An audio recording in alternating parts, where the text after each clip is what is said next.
Hi friends, this is Seth Gruber with Life Training Institute, and this is my series of pro-life training videos called Pro-Life Thinking Thursdays, where each week I examine an argument for the abortion position and provide the pro-life response to that argument.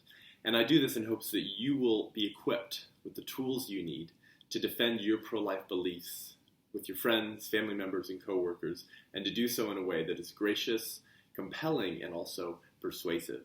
And this is episode 8, and this week I wanted to examine another very popular legal argument that we hear from pro-choice advocates all the time. Pro-life advocates are often told by the pro-choice community that abortion needs to remain legal because outlawing abortion won't stop women from obtaining abortions.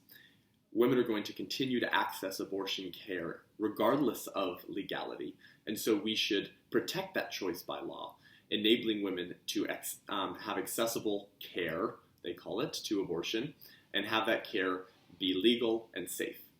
Now, before we begin to respond with a pro-life response, we also need to examine what type of assumptions this argument sits on.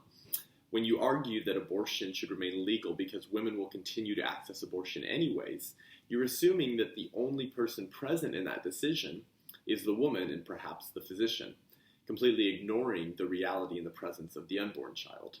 And so only by assuming that the unborn child is not human does this argument even work, that abortion should remain legal because women are going to access abortion anyways. Similarly, we would never argue that we should make rape legal because men are going to continue to rape women regardless of whether it's legal or not. Outlawing rape hasn't stopped every case of rape. But we all agree that it should remain illegal because it mistreats women and allows men to take advantage of women. And that's something that should be illegal because it's immoral.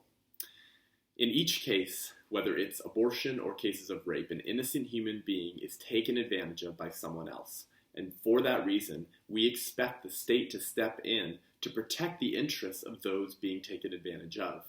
And so this argument that abortion should remain legal because outlawing abortion can't stop women from getting all abortions, assumes that the unborn child is not a human being.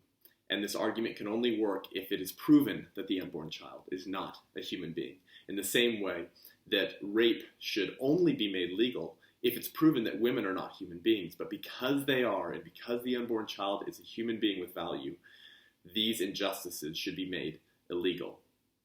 Now, while it's true that outlawing abortion won't stop all abortions, it will significantly decrease the number of abortions each year in the United States and worldwide.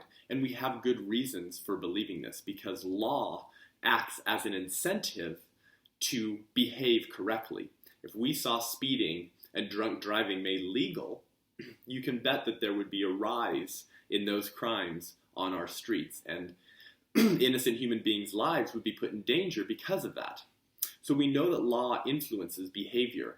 In fact, in 1981, a study was conducted by Barbara Siska on the legality of abortion before Roe v. Wade and after Roe v. Wade.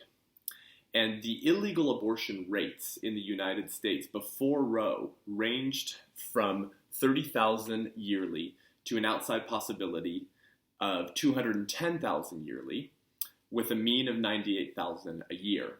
After abortion was legalized in Roe v. Wade in 1973, the total soon jumped to over 1.5 million abortions a year. So clearly, legalizing abortion led to a very high rise in the number of abortions being performed. So at the end of the day, this argument that women will continue to seek abortions whether it's made legal or not assumes that the unborn child is not a human being, and it assumes that the mother is the only person present in that decision. But we know from science that the unborn child is a distinct, living, and whole human being like you and I.